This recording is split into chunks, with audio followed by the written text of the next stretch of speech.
Assalamualaikum warahmatullahi wabarakatuh. Kami dari Universitas Bhayangkara Kertaraya, Fakultas Ekonomi dan Bisnis, ingin menyampaikan suatu kasus berskala nasional diseminasi untuk pembelajaran tata kelola perusahaan. Kelompok kami terdiri dari 4 orang. Yang pertama, Muhammad Adillah Pracita, yang kedua Rian Ali Artov, yang ketiga Ivan Arusha Putra, dan yang terakhir Agung Zeni Sugabe.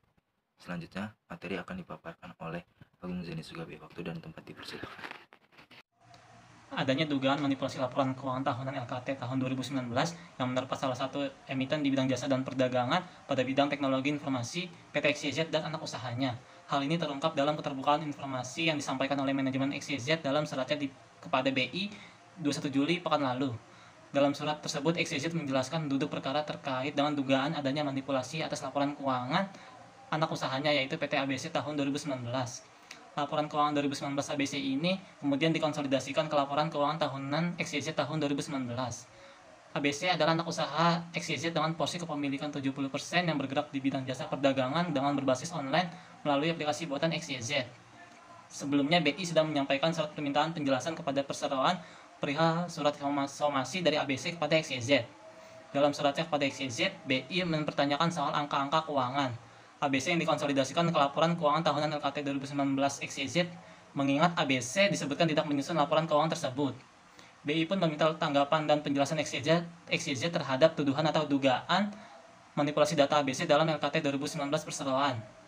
Berdasarkan keterbukaan informasi, manajemen XYZ menjelaskan laporan keuangan konsolidasi tersebut sepenuhnya telah memperoleh persetujuan manajemen yang menjabat pada periode tersebut. XYZ juga menyebutkan bahwa pihak manajemen saat ini tidak mengetahui secara pasti proses yang dilakukan saat itu, sehingga menghasilkan laporan konsolidasi tersebut.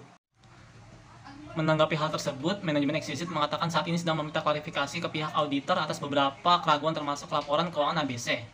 Dalam proses meminta klarifikasi ini, Corporate Secretary XYZ mengatakan pada 7 Juni 2021 telah diadakan pertemuan antara direksi perseroan dengan manajemen ABC untuk membahas permasalahan tersebut.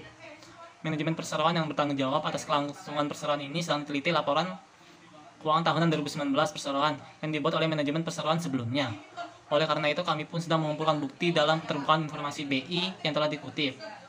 Terkait dampak hukum yang mungkin timbul, saat ini manajemen perseroan mengatakan berkomitmen untuk menyelesaikan permasalahan terkait LKT 2019, baik pada perseroan maupun ABC ke depannya. Perseroan akan mengklarifikasi permasalahan LKT ini dengan beberapa KP selaku akuntan publik pada saat itu. Manajemen saat ini sedang meminta klarifikasi ke pihak auditor atas beberapa keraguan termasuk di dalamnya sehubungan dengan laporan keuangan ABC itu, tambah Corporate Secretary XYZ. Pertemuan dengan pihak auditor telah dilaksanakan pada 30 Juni 2021 secara daring melalui Zoom. Manajemen juga menyampaikan surat resmi kepada pihak auditor pada tanggal 12 Juli 2021 untuk klarifikasi beberapa keraguan. Namun saat ini belum ada tanggapan dari pihak auditor. Berikutnya yaitu pada slide keempat terdapat prinsip BCG atau tata kelola perusahaan. Itu terdapat 5 poin. Jadi poin pertama itu ada accountability. Itu menurut POJK yaitu pelaksanaan pertanggungjawaban organ perusahaan secara transparansi, wajar, efektif, dan efisien. Dan menurut KNKG mengandung unsur kejelasan fungsi, organisasi, dan cara mempertanggungjawabkan secara transparan dan wajar, terukur, dan benar. Dalam kasus tersebut terjadinya manipulasi laporan keuangan dikarenakan terjadinya kecurangan yang sengaja dan tidak adanya pertanggungjawaban oleh manajemen perseroan sebelumnya. Yaitu ada poin kedua yaitu transparansi, yaitu suatu informasi yang terbuka, tepat, waktu, dan jelas. Berdasarkan POJK yaitu keterbukaan penyajian informasi, serta menurut KNKG yaitu mengandung unsur pengungkapan dan penyajian informasi objektif dan sehat. Pada kasus tersebut, perusahaan XYZ tidak mengetahui secara pasti proses yang dilakukan saat itu sehingga munculnya laporan konsolidasi tersebut. Ini mengandung pengurangnya dan keterbukaan informasi yang sangat jelas.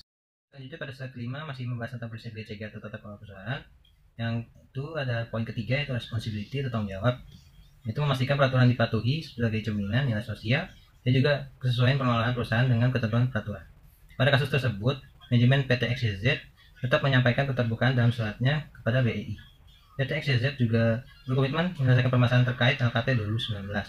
Pihak perseroan akan mengklarifikasi permasalahan LKT ini dengan beberapa KAP selaku akuntan publik pada saat itu.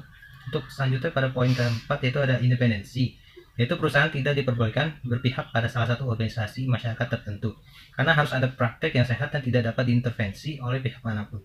Selanjutnya ada poin kelima yaitu fairness atau kewajaran, yaitu harus senantiasa memperhatikan kepentingan dan menekan pada jaminan perlindungan hak para pemegang saham. Itu ada kesetaraan, keseimbangan, dan keadilan di dalam memenuhi hak perjanjian.